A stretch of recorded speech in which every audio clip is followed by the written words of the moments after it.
What is up, everyone? Welcome to the beginning of a new behind the scenes series. This particular little series is just focusing on making one video, and that video is the video that pretty much all of you have been begging for ever since I completed the World's Fastest G3 project, and that is the showcase video, the finale video that I promised that will be focusing on the Power Mac G3, the world's fastest Power Mac G3 blue and white. If you haven't seen that series, I highly recommend you check it out, because if you haven't seen it, this video is going to make pretty much no sense at all. It's a very long and rambly set of extremely geeky videos, so I understand that it's not going to be for everyone. The majority of my audience absolutely love this stuff, and I just can't wait to get stuck into creating this showcase video, which is exactly what the project deserves. We benchmarked the machine, we all know what it's capable of, and we can sort of roughly translate that into real life usage,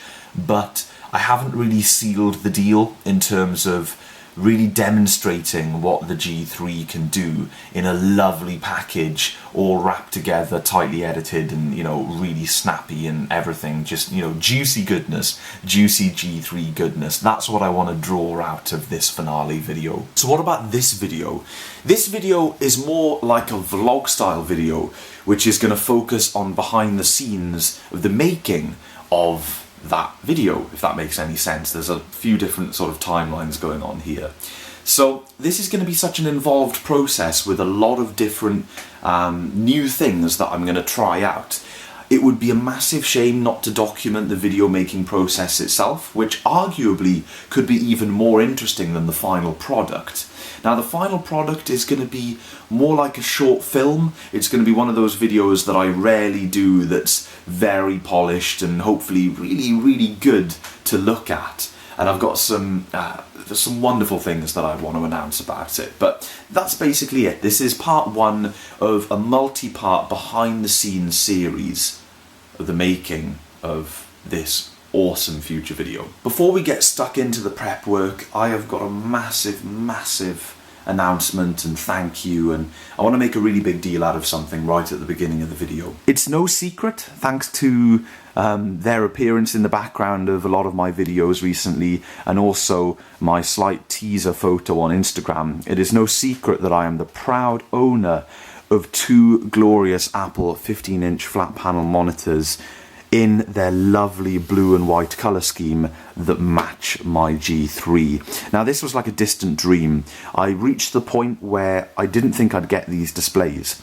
They were just not appearing in the UK at all. I came across a couple here and there, but they were either tied in with other auctions, with other things, or they were way too far gone in terms of they'd been left outside, or it was being sold by a collector and it was, you know, crazy money or whatever. But I didn't see any, pretty much. None that I could get my hands on. And once again, my wonderful German buddy Christian stepped up, and I don't know why, these monitors seem to be slightly more common in Germany, and he started bidding on various auctions for me. I basically said, you know, I've got an unlimited budget within reason. I can't exactly remember how it went down in terms of conversation between the both of us, but I said, you know, just go for it. And he did some eBay magic. I think he lost out on one monitor, but then another one came up, and he basically got a hold of one, then got a hold of another one, packaged them both together, sent them over to me, and we worked out a lovely deal to cover the postage and everything, just, you know, so that everybody involved was happy. And Christian hasn't had his big thank you on camera, so Christian, dude, this is your big thank you on camera, buddy. I know it's taken me ages, but I wanted to say thank you to you in something that was more significant than a vlog or a random video where I was just talking about them passing by.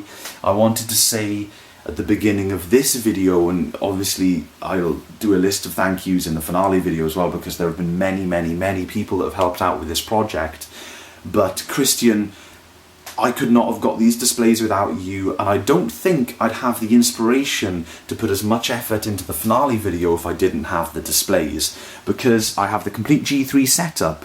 That means that I've got a lot to live up to in terms of showcasing this wonderful equipment that is quite rare. Now, PowerMac G3 towers, they're not that rare. You can go on eBay, you can buy them. And even these monitors, if you sat on eBay for a few months, you could probably get a hold of one or two. But being the owner of all of it together in one place, and all of the crazy, juicy upgrades that are inside this machine, all at once, and showcasing that in one single video right at the end of a big project, that is something extraordinarily cool for any nerd out there. I'm in a really unique and fun and lucky position at the moment to be able to do this, so I want to do it super, super cool, and Christian has been a tremendously massive part of that by getting these displays to me. So Christian, thank you so much, buddy. So let's quickly talk about this camcorder, because I think this conversation needs to happen early on in this behind the scenes series of videos so that you guys understand the overall goal that I have with this project. Now, this camcorder was purchased by me specifically for this project. I've got other uses in mind after I've finished this project, but this was my primary reason for purchasing this camcorder. Now, this is probably sounding extraordinarily random at the beginning. When I finished the World's Fastest G3, and indeed when I finish various projects on the channel, it can often feel like if you move straight on to another project and maybe put that project away in storage to make space for the next project, you can often feel like a little bit of a production line. And even though you've achieved quite a lot by making the videos and giving people enjoyment and sharing knowledge and, you know, sharing the experience that you had during the project, you haven't actually used that machine for anything significant. And that's happened to me one too many times now. So what I wanted to do, being as I've got the complete setup and seeing as one of my projects is actually working relatively well, I wanted to utilize it in the best way possible. And the best way that I can utilize it is to create this entire video on the G3.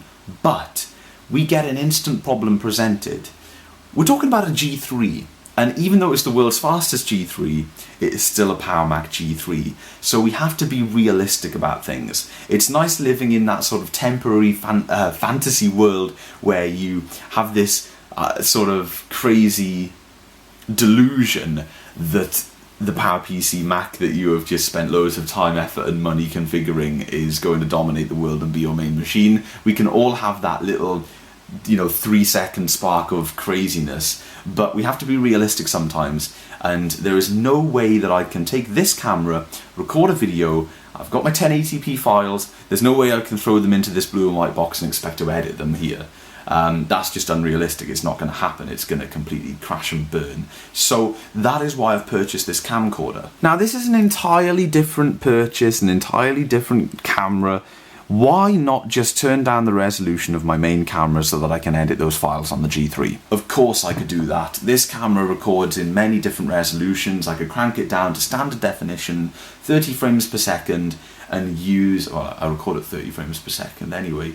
But anyway, I could use footage from this camera on this machine and edit standard definition, and it would be absolutely fine. But the way I see it, if I'm sacrificing resolution, I may as well sacrifice resolution in a very cool way. And the coolest way to do that is to experience a proper piece of technology from the time that this machine was current. Now granted, this particular Panasonic camcorder is a 3CCD camcorder that records in the 16:9 aspect ratio, so it is a little newer than this G3 blue and white, to say the least. But the Mini DV camcorder is definitely a very, very close relation and a very historical, important piece of technology when talking about PowerPC Macs and this particular era of Apple.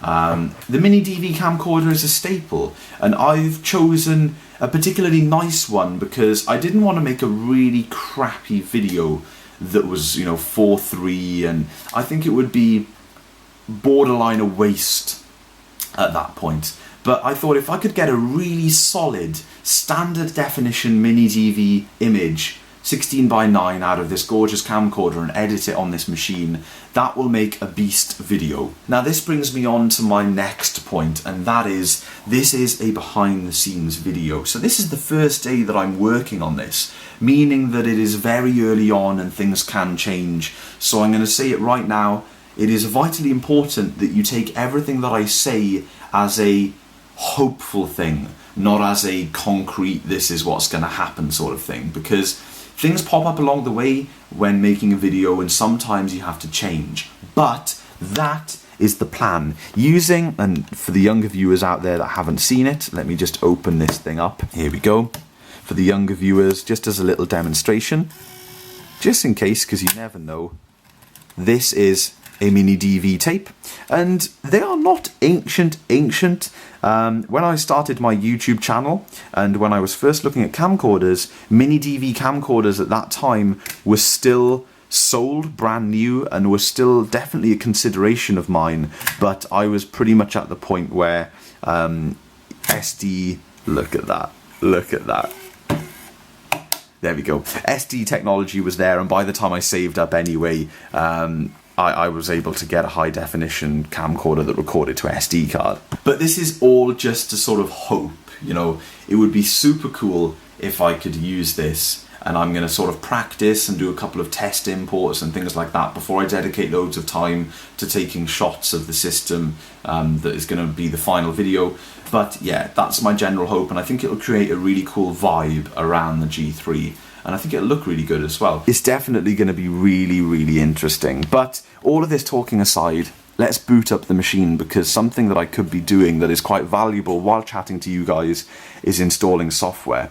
And I do want to show you guys how far I've got with installing software, because I have been doing it from time to time when I've had some spare time, because it's surprising how long it takes to install software on an older machine.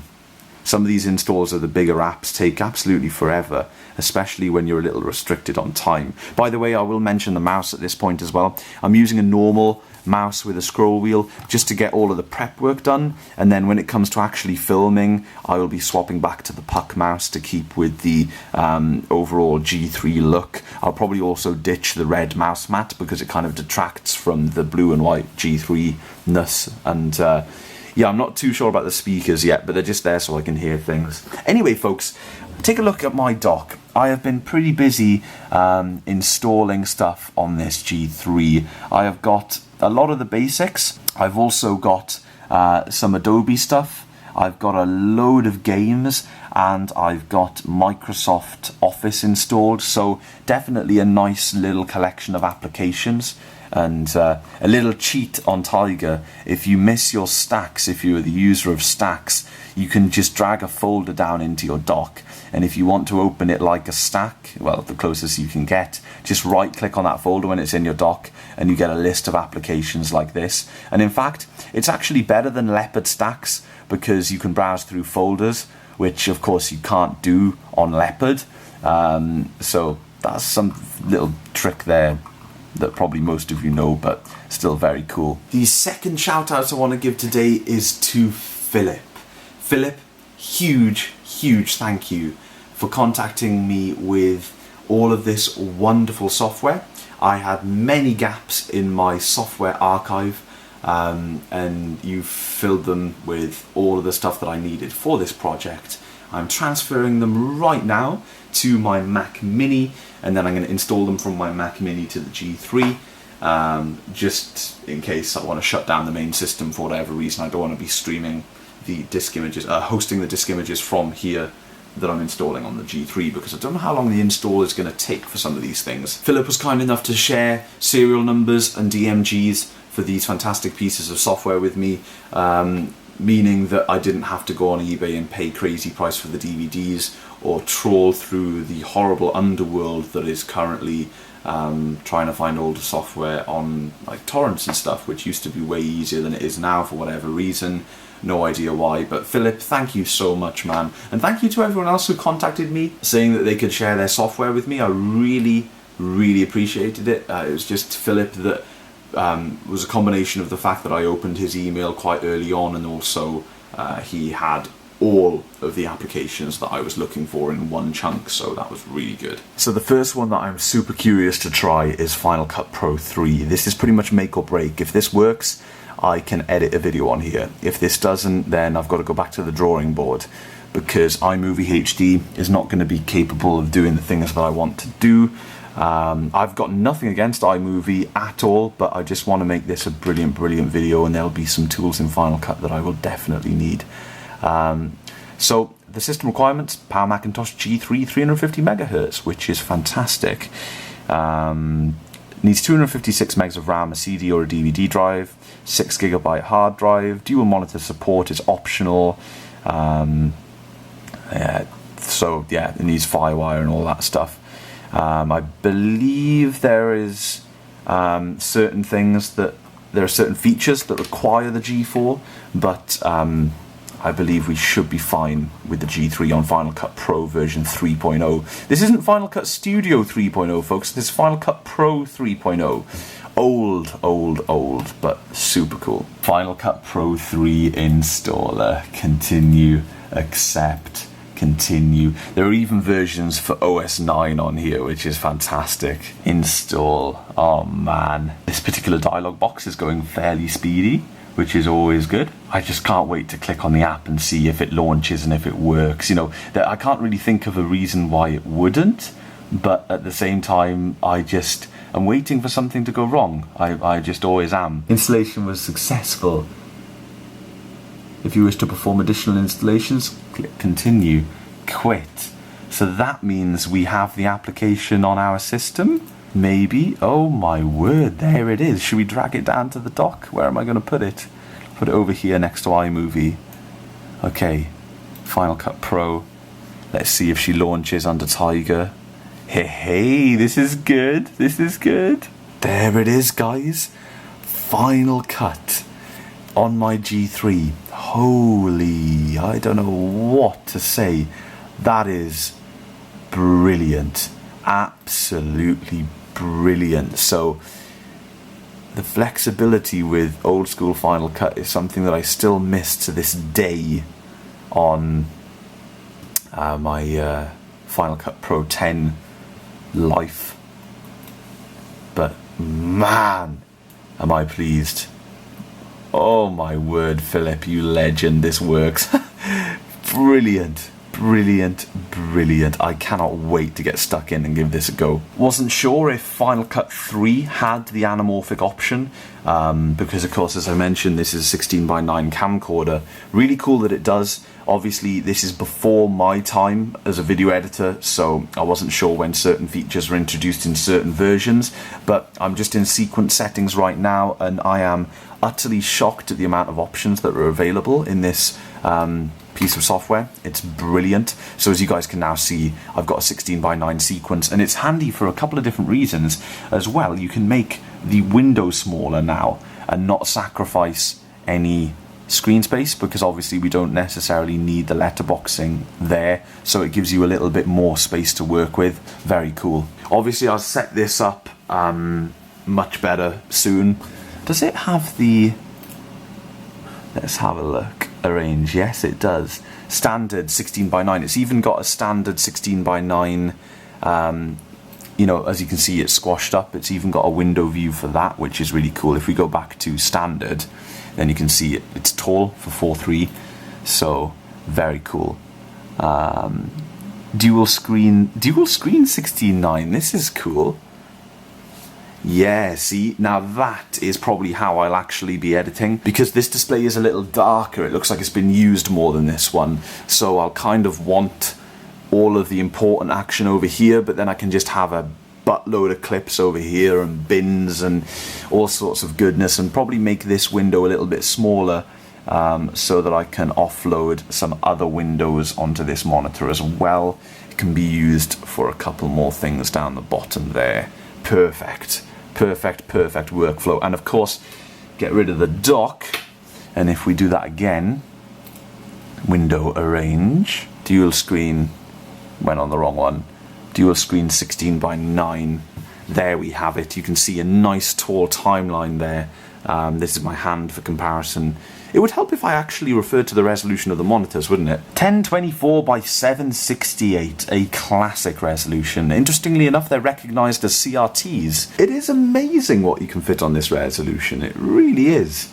I just love the scalability of this interface. I've been clicking around for about 5 minutes, and it takes about 1 minute or 30 seconds to fall completely back in love with this interface. As ugly as it may look, aesthetically, it is so much more functional than Final Cut Pro 10, and I'm not one of those Final Cut Pro 10 haters. I'm really not. In fact, I love it. I edit in Final Cut Pro 10 all the time. I've got no other editing programs that I use, and I've been using it for many years now. But man, Final Cut, the proper old Final Cut, was just so much easier to handle in terms of interface and so many of the different features. I wish that the Final Cut Pro 10 interface was as fluid, because with my triple monitors, I could really benefit from having, you know, some additional options. You could put anything anywhere on this, and anyway. This video is not about Final Cut specifically. Let's install some more software. Time to give this machine some iLife, because in my opinion a Mac is not complete without it. Macintosh computer with a PowerPC G3 400MHz or faster, G4 or G5 processor. 600MHz G3 or faster for GarageBand. 733MHz G4 or faster for iDVD. G4 or faster for iPhoto Advanced Editing and GarageBand software instruments. Interesting. I wonder if it'll allow us to install iDVD. 256 megs of RAM, 512 recommended, 1024 by 768, that's what we have. Panther or later, QuickTime, DVD drive, 4.7 gigs, and yeah, there's some more additional notes down here. High definition video requires a certain version of Panther, 1 GHz G4 or faster, because this actually does include iMovie HD. So yeah, that's interesting. Anyway, let's give installing iLife a quick go. I just wanted to have a look at the README for the requirements. As far as I'm aware, iLife 06, I can't remember because it's been a little while since I researched, but iLife 06 will not install on a G3 as far as I'm aware. So, continue. We want to be installing this on Macintosh SSD, of course. There we go. Continue. Customize. Let's have a look at our options. So it'll let us select iDVD, which is cool. Let's have a quick look in GarageBand. It'll install GarageBand demo songs. That's cool. We want to install pretty much everything possible. 4.6 gigs. I'm glad I've got 2 SSDs in here so I can even the workload. Even the storage load, I should say, not workload. Final Cut installed in a blink of an eye over the network. Let's see how fast iLife installs. And this is going blazingly quick as well, which is awesome. Little bit slower, obviously, because of the sheer size of these applications. But we won't be here for very long at all. While this is installing, I've got some more talking to do. It's just dawned on me that I don't actually have a mini Firewire cable for this camcorder. Completely forgot that obviously they don't take full-size Firewire cables. It's a little mini DV Firewire connection. I've got one somewhere in my old house, but no idea where. So I'm just going to order one. Unless they're randomly extraordinarily expensive, and then I'll go delving through my mountains of rubbish to try and find one. So I can't mess around with the camcorder today because I don't have an import cable for it. Also, sometime between making the World's Fastest G3 series of videos and making this video, the hardware RAID has stopped working on the hard drives. As you guys know, I've got 2 250 gig max to IDE drives in a hardware RAID 0 in this machine, and that is going to be my scratch disk because surprisingly, you do need a fair lump of space for importing DV video, even though it's only standard definition. These SSDs will soon fill up if I use them, and they're just going to be used for installation locations anyway. One's got all the games on it, one's got all the software on it. So what I'll do is I'll use the hard drives as a scratch disk if I can get them back up and running, which I really hope, because I'd love to have a nice hardware RAID 0 scratch disk with those 2 drives. That would be sweet. And then I'll use the second SSD as an export scratch. So I'll edit and render. I'll edit from and render to the hard drives, but I'll export to the SSD, which will be super cool. By the way, folks, I've installed Spaces. Check it out. This isn't actually Spaces, this is called Desktop Manager. One of my first ever videos on ItsMyNaturalColour. And this is I'm starting to show my age. Why am I even using that saying? But when I started ItsMyNaturalColour, I didn't have Leopard, and I had Tiger, and I wanted Leopard features. Leopard was damn expensive back in the day. It was like 70 quid or something, which is a lot to spend when you're in school on a DVD to update your computer. So I was on Tiger and I wanted the features, and Desktop Manager was one of the first applications I ever took a look at in a dedicated video on ItsMyNaturalColour. And as far as I'm still aware, it is still live, so you can go and check that out. It was like my 3rd or 4th video or something. I think it actually went up to my old channel in 2008, and then I re-uploaded it to ItsMyNaturalColour, if I remember correctly. Such a brilliant app for Tiger. Desktop Manager, top-notch app, and it is so configurable. You can make it just like Spaces. The default settings are a bit cruddy, but you can make it just like Spaces, like really, really similar. I have found exactly what I'm looking for, folks. I could see loads and loads of cables online that were just normal black mini DV Firewire connectors, the little ones to the big ones. But what I really wanted was one of these, which has the matching sort of look of that kind of time period cable. I just remember, as silly as it sounds, all of this really does help. That style cable is exactly the style cable that I wanted. This is also cool because it's 4.5 meters, which, for those of you who don't know, is the max length for a Firewire cable that's supported officially by the interface specification.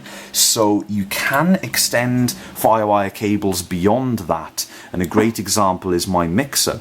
I've got a normal like 2 or 3 meter Firewire cable coming from the mixer, but it's connected to a 5 meter extension, so we're looking at 7 or 8 meters, which is actually overkill. I've got it bundled up, but I needed more than the normal length to get from there to my system, and it works 100% fine. But of course it's not officially supported by the specification, so it means that potentially, depending on the equipment and the scenario and the length of cable run, you may get errors or power issues or voltage issues. I have no idea, but yeah, 4.5 meters max length, pretty cool. And that will also allow me to directly walk around while capturing to the system. I will be recording to tape, but if I want to just capture something quickly, it'll be easier to capture directly to the system, which it should be able to do, I think. So yeah, I'm going to order this, and I can get it for a £5. It's arriving tomorrow, and I only paid £6, including delivery, which is awesome for a new old stock, proper, gorgeous looking Firewire cable. Yes, I am getting excited about a cable. This is exactly the sort of video you're watching. Let's have a look. The software was successfully installed. Oh my word, folks. Let's take a look at iLife in our applications folder. So let's scroll down and have a little look and see where our first iLife application is. We've got iMovie HD, which I already had on the system. iTunes. More scrolling, more scrolling. Aha, here we go. So it's installed for us iDVD, GarageBand and iPhoto. So what we're going to do is pop those down in the dock. You may be thinking, wow, Tom, oh, actually, check it out. It's in my dock already. I didn't even realize.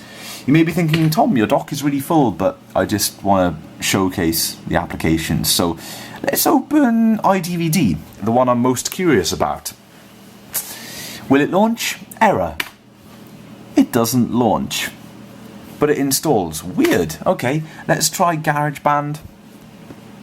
GarageBand should open, and we'll play a little loop for old time's sake. See how musical typing is. Oh wait, software instruments don't work with the G3 apparently. We'll give it a go anyway. GarageBand 2.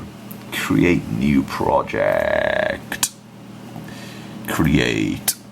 Let's have a look what the interface is like. This is a trip down memory lane for me in lots of ways. So let's have a look.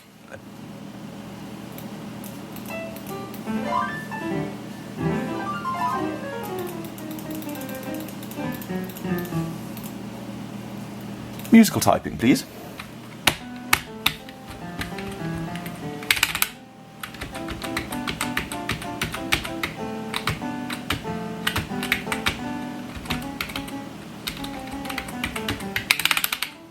surprisingly responsive. Let's turn up the volume a bit. So I don't know what it meant by the whole G4 thing, unless I'm remembering that README document incorrectly, where it was talking about software instruments.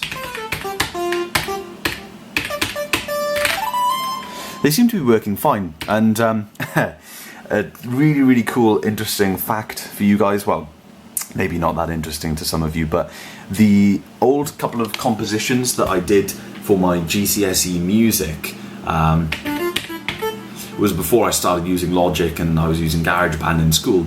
And Arena Run, I think it's called. I'm not sure if it's on GarageBand these days, but for any of these old versions of GarageBand, if you go to Synth Leads and Arena Run, this is the software instrument that I used for the solo in my 2009 composition.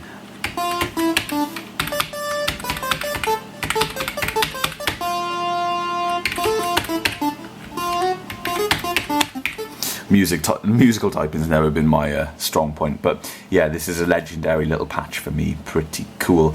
But anyway, folks, that is it for this little session. This isn't it for this video. This is just it for my particular session. I'm going to shut down the machine now.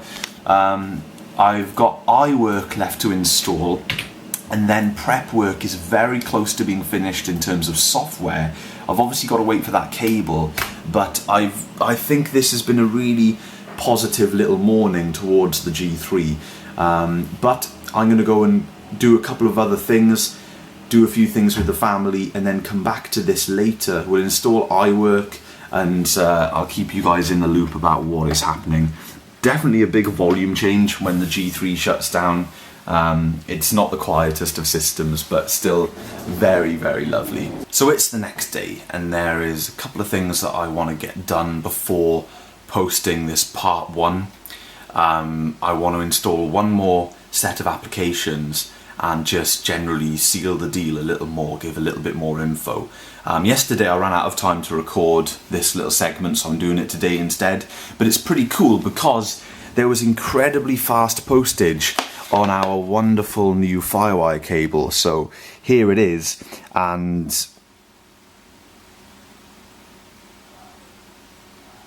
have they sent me the wrong one, or have I ordered the wrong one? Obviously it was me. I ordered a 4-pin to 4-pin. Why the hell did I do that? No idea. So I'm either going to have to buy one of these, which seems a little pointless.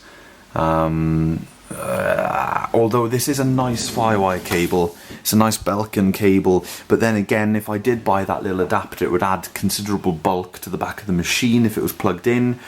More likelihood to fall out on its own. I had a complete brain fart and forgot that the full-size Firewire 400 connector is a 6-pin connector. This is a little 4-pin connector, so it's a 4 to 6 I wanted, not a 4 to 4. That's okay, it's no big deal. I can either find a different cable, I'll do that later on, or I can order one of those adapters, which will just piggyback it to a 6-pin. It may not be that bulky, but it is looking a little bulky from the picture. Either way, I didn't want to do anything with the video camera today. I just wanted to wrap up what we started yesterday. So let's fire up the machine.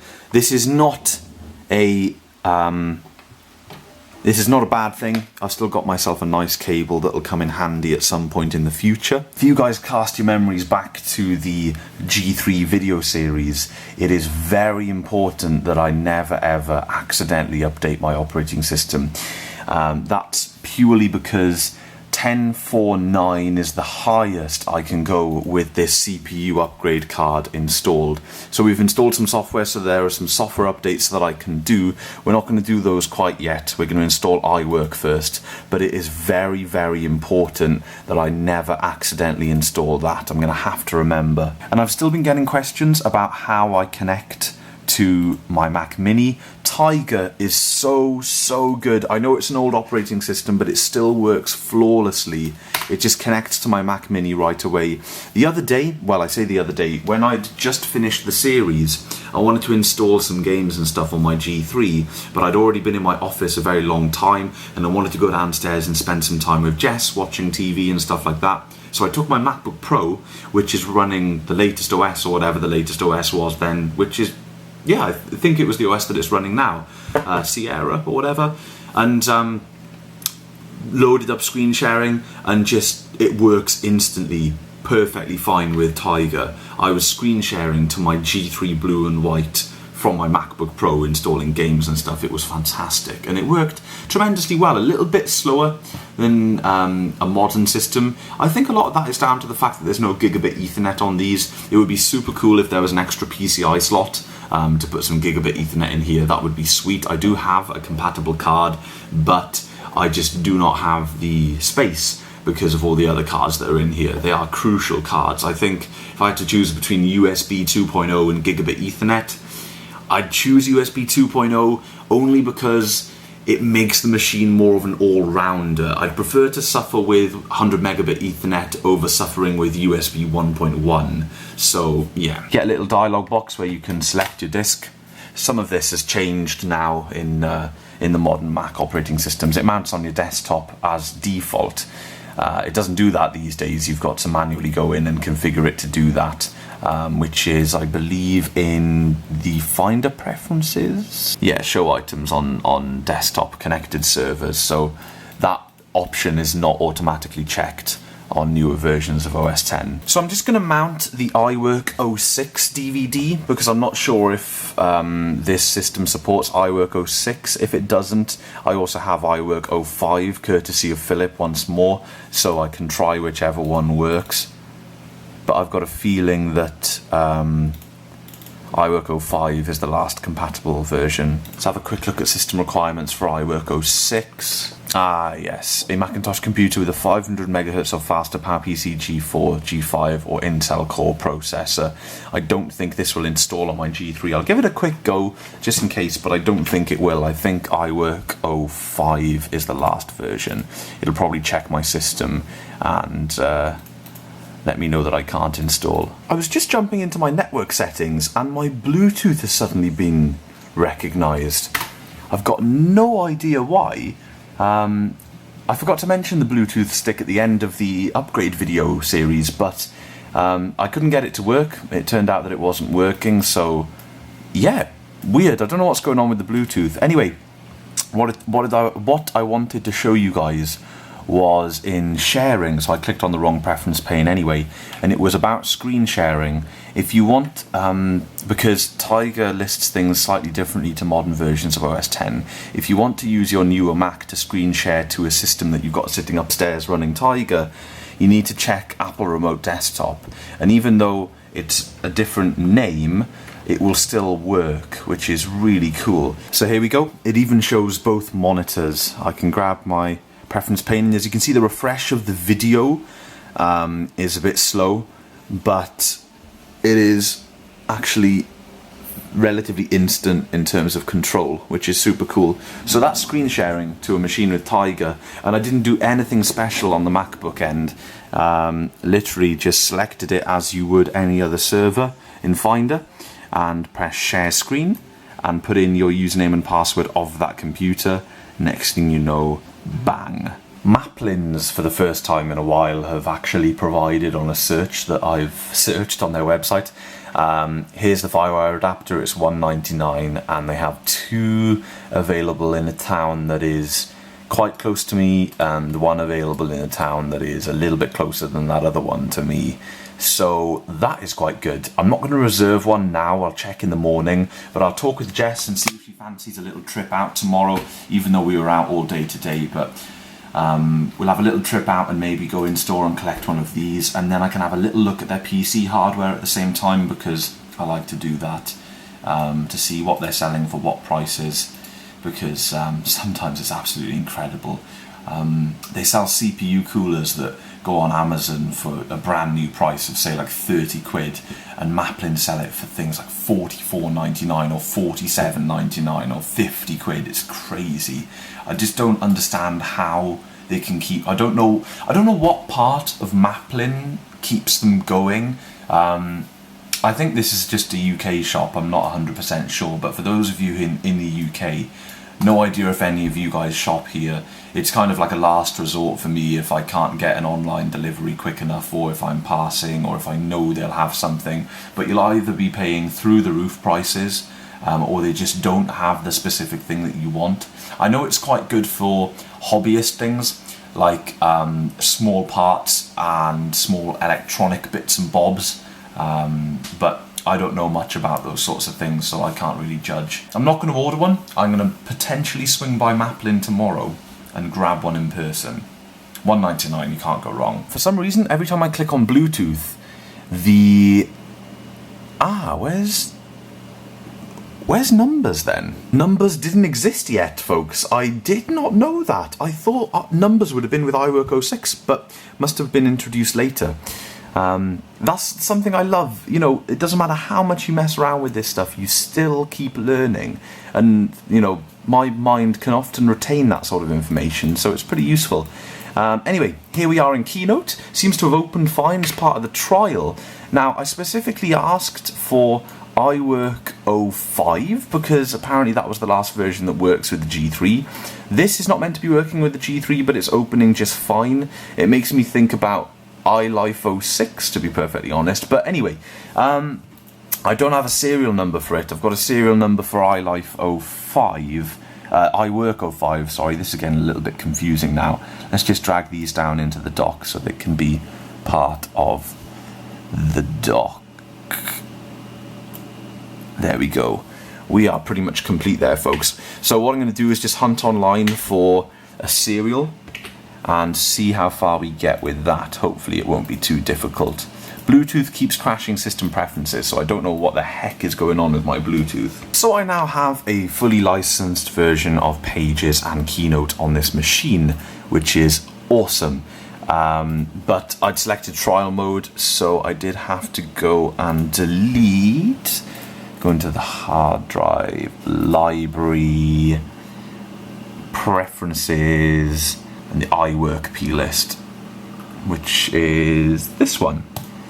Because it didn't want to recognize my serial number because I was in a trial. So yeah, anyway, that's now up and running. Crazy how different Pages looks these days, along with all of this other software, to tell you the truth. But it's nice that I've now got the complete, what I think is the complete Apple set of tools, at least the ones that I want to showcase in the video and want to play around with. So that is it for my current software installation planning, which is crazy because now with all of that out of the way, it means that we can move on to actually planning for the video.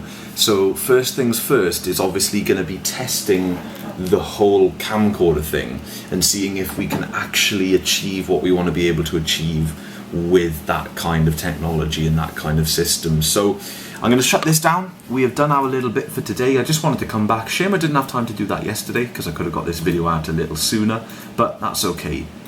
At least I got to show you guys the cable and share with you guys the fact that I'd ordered the wrong one. So this is it for part 1 of Behind the Scenes. I hope you guys can join me in part 2, which will be pretty soon, I'm hoping. I don't know how much free time I'm going to get to devote to this project, but hopefully a fair chunk, because I feel as if I'm really in the flow of it now. So if you guys have any questions, feel free to post them down below, and as always, I'll see you in the next video.